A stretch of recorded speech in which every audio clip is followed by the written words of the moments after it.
তো this is our day 1 phase 2। তো welcome to a new episode of Goa tour. এখন আমরা যাব ছাপড়া ফোর্ট আর ভাগাটোর বিচ। প্যারা রোড থেকে ফিরে এসে আমরা হোটেলে ছোলে বাটুরে দিয়ে ব্রেকফাস্ট করলাম, আর ব্রেকফাস্টটা জাস্ট অসাধারণ ছিল। তারপর একটু ফ্রেশ হয়ে বেরিয়ে পড়লাম। কোথায় যাবো?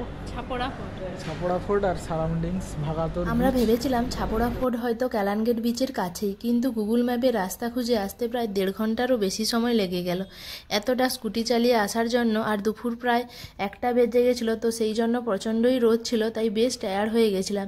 আসলে সকালে প্যারা রোড যখন গেছিলাম তখন ওয়েদারটা বেশ মনোরম ছিল, কিন্তু বেলা বাড়তেই ওয়েদার পুরো চেঞ্জ হয়ে গেল।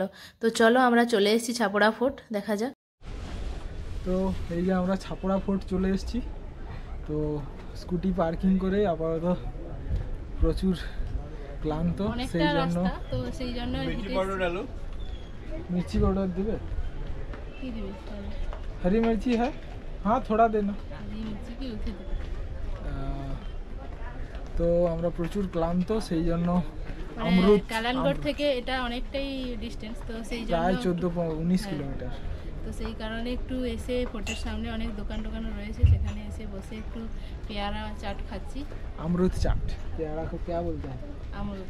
ছাপড়া ফোর্টে পার্কিংয়ের জন্য 50 টাকা নিল, আর পার্কিং এরিয়া থেকে ছাপড়া ফোর্টে যেতে বেশ খানিকটা সিঁড়ি ভাঙতে হয়। তো সেই কারণে একটু হাঁপিয়েও গেছি, যেহেতু বাইরে প্রচণ্ডই রোদ ছিল। তো আর এখানে অনেক দোকান ছিল, তো সেখান থেকে পেয়ারা মাখা খাচ্ছিলাম। তো যাই হোক, এই ছাপড়া ফোর্টটি নদীর ঠিক পাশেই, আর এই ফোর্ট থেকে রিভার হারবার এবং ভাগাটোর বিচের একটা দারুণ ভিউ পাওয়া যায়। আর এই জায়গাটা মানে বেশি পপুলারিটি পেয়েছে দিল চাহতা হে মুভির একটা আইকনিক সিন শুটিং হয়েছিল। তো যাই হোক, চলো ঘুরে দেখা যাক। এত রোদ, হাঁপিয়ে গেছি। এই ফোর্টে আসার টাইমটা আমাদের একটু ভুল হয়ে গেছিলো, তো বিকেলের দিকে এলেই ভালো হতো। এখন এতটাই রোদ আর ফোর্টটা পুরোটাই ফাঁকা, তো মানে বসার বা ছায়ার কোনো জায়গা নেই, তো সেই জন্য খুবই কষ্ট হয়ে গেছিলো।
ভর দুপুরে ফোর্টে ঘোরাঘুরির পর নেমে এসে আমরা আবার একটু লাইম সোডা খেলাম।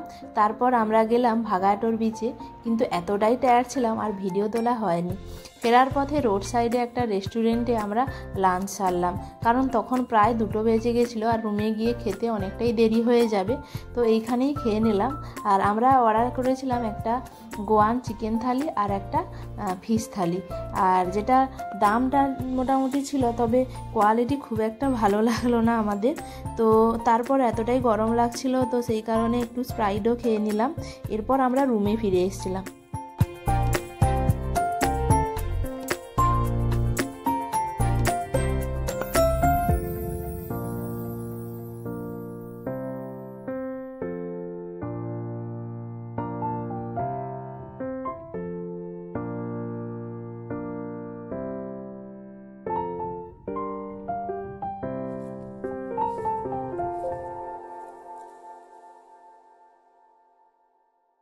রুমে এসে ফ্রেশ হয়ে কিছুক্ষণ রেস্ট নেওয়ার পর প্রায় 4:30টার পর আমরা আবার বেরোলাম অঞ্জুনা বিচের উদ্দেশ্যে।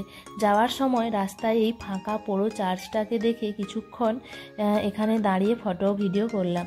অঞ্জুনা বিচে পৌঁছাতে পৌঁছাতে আমাদের প্রায় সন্ধ্যে 6:20 হয়ে গেছিল। আসলে সবাই বলে অঞ্জুনা বিচের সানসেটটা নাকি জাস্ট অসাম, আর আমরাও দেখলাম তাই। আসলে আমাদের প্ল্যানিংয়ে একটু ভুলও হয়ে গেছিলো। প্যারা রোড থেকে ফিরে এসে লাঞ্চ অবধি রেস্ট নিয়ে একেবারে বেরোলেই ভালো হতো, অনেকটা টাইম বেশি পাওয়া যেত। যাই হোক, অঞ্জুনা এসে আমরা সানসেটের ভিউটা উপভোগ করলাম। অঞ্জুনার সানসেট যেমন খুবই ভালো, তেমন ভালো অঞ্জুনা নাইট ফ্লেয়ার মার্কেট, যেটা সপ্তাহে একদিনই বসে, বুধবার। তো ওই দিন আমরা যেহেতু ছিলাম না, তাই ওই মার্কেটটা দেখার সৌভাগ্য আমাদের হয়নি। আর ওখানে নাকি খুবই কম প্রাইসে জিনিস পাওয়া যায়। তবে আমরা অঞ্জুনা বিচ মার্কেট যেটা রয়েছে, তো সেখানে একটু ফেরার পথে ঢুঁ মারলাম। এরকম প্রত্যেকটা বিচেই এরকম সুন্দর সুন্দর মার্কেট রয়েছে। তবে মার্কেটের ভিডিওগুলো আমরা পরে একটা ভিডিও শেয়ার করব, তখন সেখানে তোমরা দেখতে পাবে মার্কেটের রিভিউ। তো যাই হোক, এখন আমরা চলে এসেছি ক্যালানগেট বিচে। এখানে ছোটোখাটো একটা রেস্টুরেন্টে আমরা অর্ডার করেছিলাম কিংফিশ রাওয়া ফ্রাই, যেটা গোয়ার বিখ্যাত একটা ডিশ। তো ফার্স্টবারই ট্রাই করলাম। আমরা পুরো একটা 500 গ্রামের কিংফিশ মানে রাওয়া ফ্রাই করে দিতে বলেছিলাম ওই দোকানে। তো খুবই ভালো করেছিল। খাওয়ার পরে আমরা রুমে চলে এসেছিলাম, ফ্রেশ হয়ে ডিনার করে ওই দিনের রাতে আমরা ঘুমিয়ে গেলাম। তারপরে দিন আমরা আবারও বেরোলাম। তো কোথায় বেরোলাম সেটা দেখার জন্য নেক্সট ব্লগ দেখতে হবে।